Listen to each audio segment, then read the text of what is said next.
If you quilt, then you know how important flat seams are. It really makes a difference in lining up all of your pieces and creating a quilt that is a lot more accurate than if you didn't spend the time pressing seams. So in this video, I'm going to show you some of my favorite ways to get flat seams. All right. So the first method for getting a flat seam that I'm going to show you is just using the good old iron.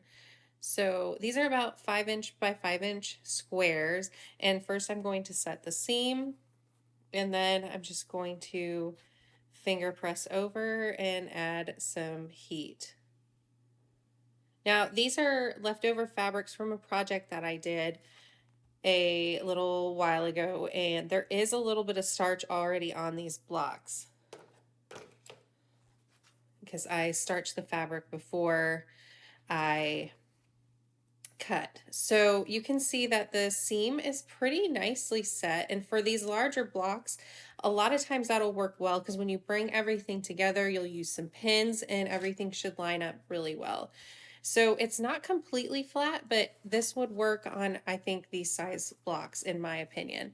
Now the issue is with just using the iron, not really an issue, but if you want to be really accurate with smaller pieces, it can be hard to just use the iron and get it to lay nice and flat for these smaller pieces. See how it just flips up, and lining everything up there can be a little tricky.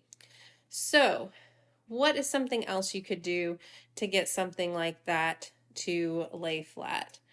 So I mentioned that I often starch my fabrics before I even cut it, but I don't do it really heavy. So something else you can do is add some more starch to it. I use Best Press in this misting bottle, and I just get it a little heavier on there. There are a lot of different starches on the market.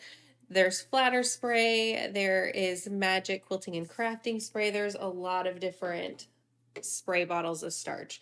So you could try some out, get one that you really like.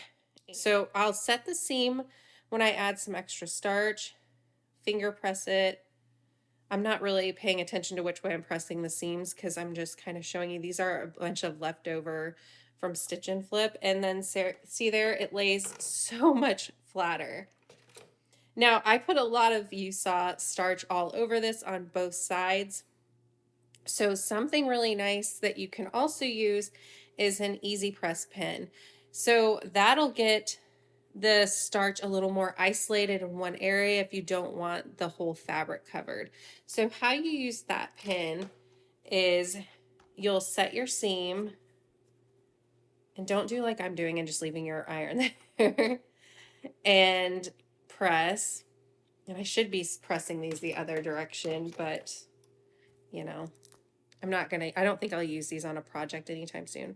So you see the side that has the seam that's kind of raised, you'll just put some of this easy press liquid right across that seam. And then you wait a few seconds. It says about 10 seconds on the instructions. So while we let that wait a little bit, I'll just show you. These are really easy to refill. You just get these bottles here. I actually got this one from my local quilt shop, but they are on Amazon and everything. I'll put a link to the stuff I'm showing you in the description of this video, but you just use this bottle to refill on the top. So super easy. So then you just add some heat to it, about 10 seconds, and it'll just dry it up. I haven't had any issue with residue or anything like that on these. So it works really well and is really nice on these small pieces. So you can see they're both similarly very flat seams after that. It just depends on what you like using. If you don't have this set and you don't want to buy something else, but you already have some spray starch, just saturate it a little bit and it should work very similar. So I have this one here that isn't completely flat. If you really wanted to get accurate piecing, you could even do it across these larger ones. You're just going to really use up a lot of liquid using using these methods if you're doing a whole quilt, but it works really well. I mean, it gets it super flat. So same idea on a bigger seam. It just really, really flattens it out. I love using starch. Now, you can also use the iron and not any starch and get a flat seam.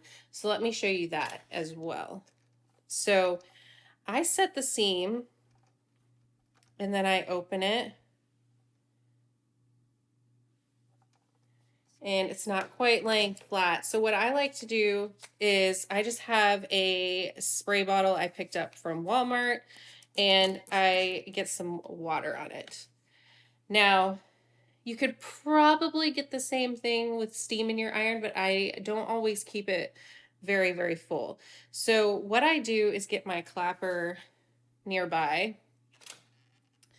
and I hold the iron on it for just a few seconds, and then I throw my clapper on for about 10 seconds.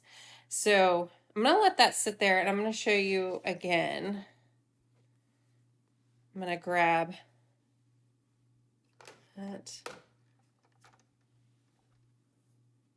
I'm gonna press it. Hopefully I'm still on camera because I am over to the side. So I'm gonna add a little bit of water.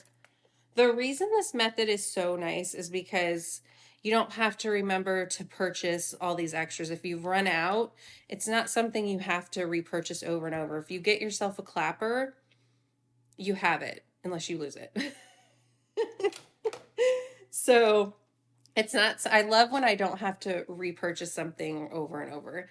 So add some heat and just set your clapper on that seam.